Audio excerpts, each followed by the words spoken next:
This is NDTV.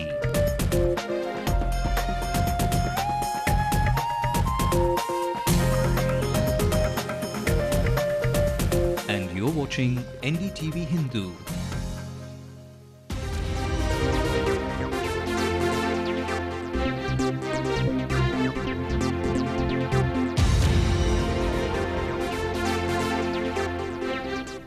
It's prime time and you're watching headlines now on NDTV Hindu with me, Ashmit Kumar. The big news at this hour, the talks between the striking workers of the Neyveli Lignite Corporation and the management has failed. This means that the power situation in Tamil Nadu is going to be grim in the next few days. Although some sources are telling us that the two parties do look to be near some sort of compromise. We will get you the story in just a while with our reporter Shabir Ahmed. The other big story today is the Tamil Nadu government's decision to not waiver the entertainment tax for movies that don't have Tamil titles. Joining me in the studio for that story is director Badri Venkatesh and our senior correspondent Peer Mohammed. It's a power-packed bulletin coming your way, but first, let's have a look at the headlines. Race for more power cuts as striking workers of Neyveli Lignite Corporation and a stubborn management fail to arrive at a compromise. English titles for Tamil films are taxing as ever. Government refuses any tax waiver for Peters. Reason for life convict Kupan's suicide still unknown, while Prisoners' Rights Forum suspects solitary confinement to be the reason. இது தொடர்பாக உடனடியாக நீதி விசாரணைக்கு உத்தரவிட கோரி நாங்கள் உயர்நீதிமன்றத்தை அணுக இருக்கிறோம். Director General of Audit Telecom slams 2G auction, accuses Telecom Department of ignoring own guidelines in giving licenses. Chennai can boast of having organized many beach ball, volleyball tournaments, but no Indian participants to add to glory. Well, let's also take a look at some national headlines making news. The Games Village will not be ready, but I can't give a deadline. Delhi's Chief Minister Sheila Dikshit says a week before the kickoff. It's not the organising committee's job to clean up the athletes' flat, says Suresh Kalmadi. The Scots have a problem, but Kalmadi says all is well. After 100 days, school reopen in Kashmir. Home Minister reaches out to parents, says no right-thinking person can target school buses. Now, amid reports that Sitaram Yechuri could lead the Kashmir interlocutors, Arun Jaitley tells NDTV a political group should negotiate with the people. Now, brace yourself for more power cuts as another round of talks between workers and the management of Neyveli Lignite Corporation has failed.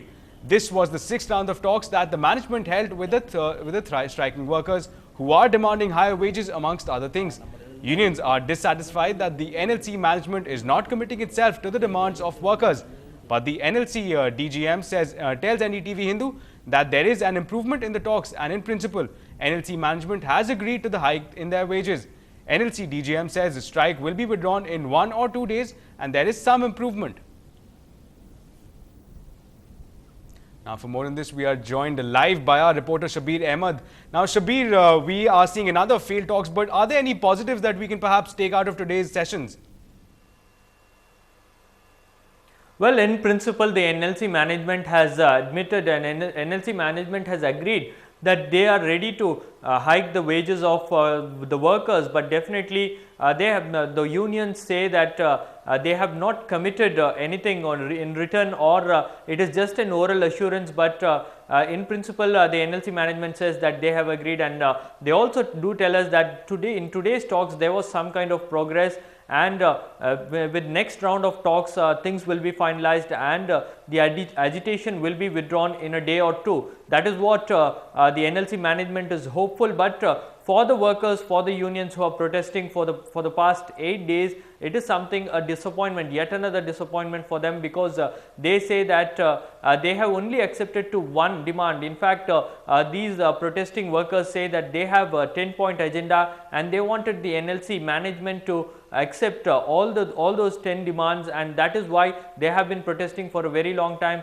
But so as of now, they say that there is some progress, but we are not satisfied. We will go ahead and we will continue our agitation. In fact, tomorrow, what we have been told by some of our sources is that tomorrow there is a joint meeting of all the unions and they will be deciding their next course of action. Till then, they will continue with their protest. In fact, the NLC management has not finalized the next date for talks. So, till then they finalized, and then a solution and an agreement is signed. Till then, they will be continuing their strike and the strike will continue. But NLC management says, when we asked the NLC DGM Palanisamy that will there be any kind of problem, will there the power generation will be affected, he said that so far there has been no disruption and it will not be affected further, because NLC management has taken all precautionary measures and all measures to ensure that the power generation is not, this strike does not hamper their power generation power production. So that is something they are hopeful of. But the NLC management says that they are ready to hike the wages, but we will have to wait and see what the unions decide, Ashmit. Right, Shabir, thank you for joining us. That was Shabir, our reporter, telling us about some perhaps headway in the talks and the fact that the management is taking some steps to ensure that the power production is not hurted. And with that, we move on to another important story of the day. Now, the Tamil Nadu government today said the films with the non-Tamil titles would not be given entertainment tax exemption. Several producers have the habit of using fancy bilingual and even colloquial Tamil terms for their movie titles. The government has said that the producers argue with them that they are Tamil titles in a bid to attain the entertainment tax waiver. The entertainment tax exemption to films with the Tamil titles cost the state exchequer nearly 100 crores rupee every year. The government even considered withdrawing the concession, but allowed it after requests from various associations of Tamil film industry.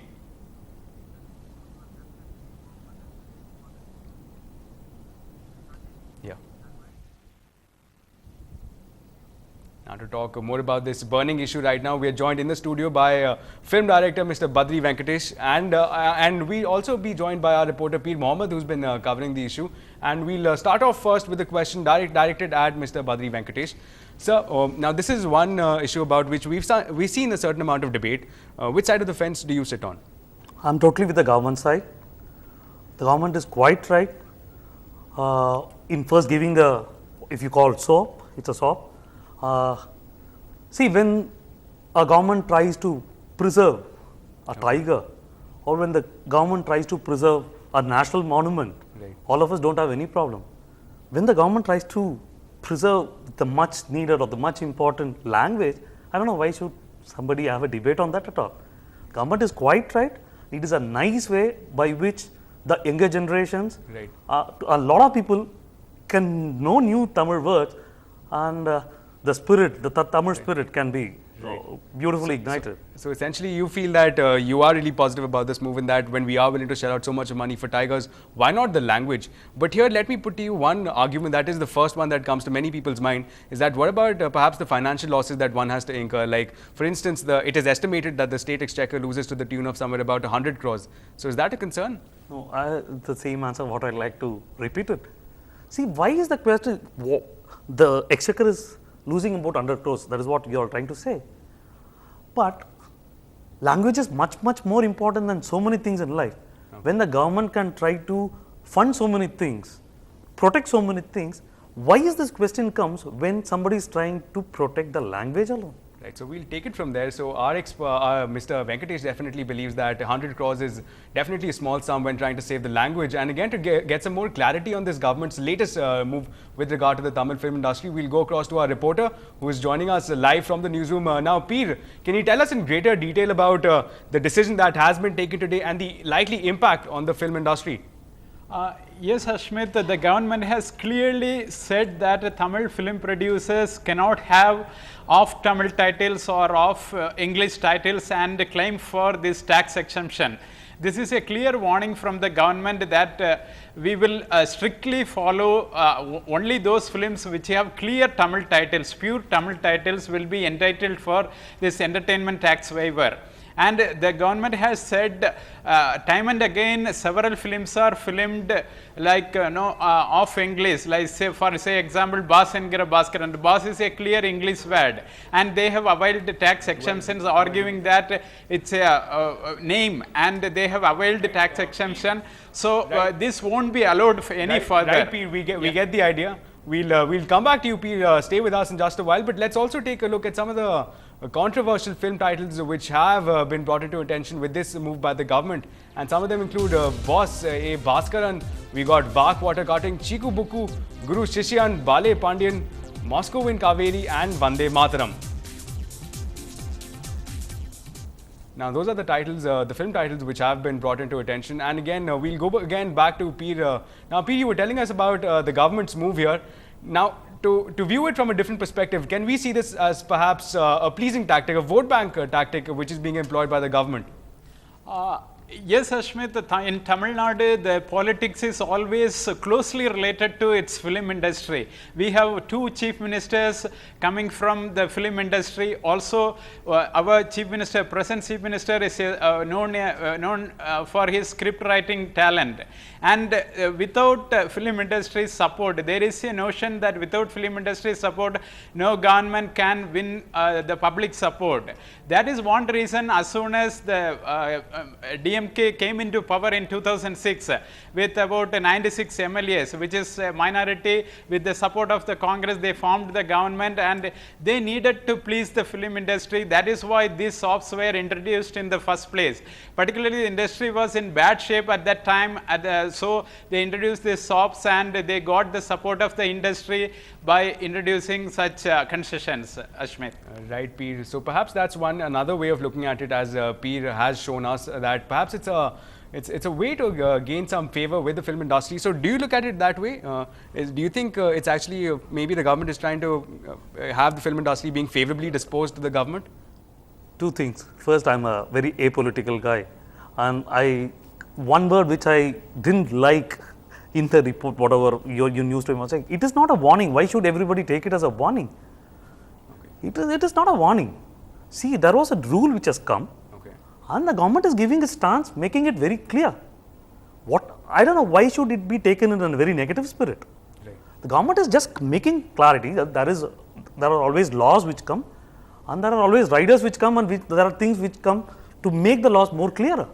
So I think the industry is going to take this not as a warning, but as a piece of advice, if you can call it as an advice, or I don't know, I won't call it as a SOP again. It is not a SOP. Right, so I'll hold you to that. So see it as a word of advice rather than actually a rule and a slap on the back perhaps. So we'll come back to Mr. Venkatesh and we'll take his views, but let's also take a look at some of the films that have actually changed their names to get that tax waiver. Now, Robot became Endiran, Something became Unakam Enakum, changed its name to Unakum Enakum, and Emtan Magan became Emagan. So those were some of the film titles that actually changed their names.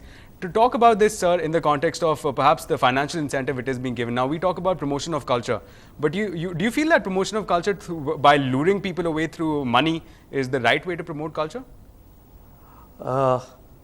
See, when the rule came, when people please all of you wear helmets, so the government would have said just all of you wear helmets.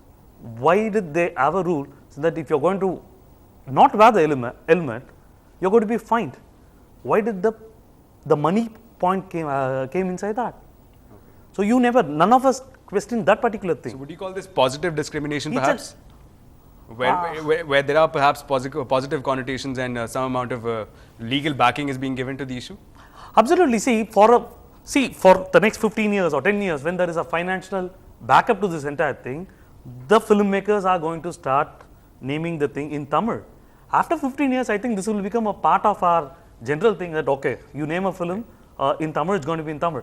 I just want to say a few things, of the world's greatest director, Akira Kurosawa. None of us question, because all his Japanese films had Japanese titles in it. A Chinese film has a Chinese title in it.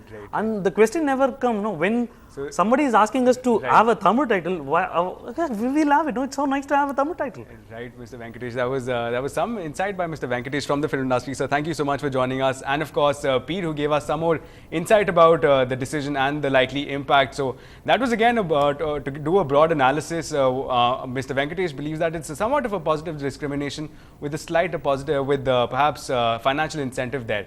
And with that, we move on. Was this life convict driven to suicide? Rights activists cry foul over the issue. More on that on the other side.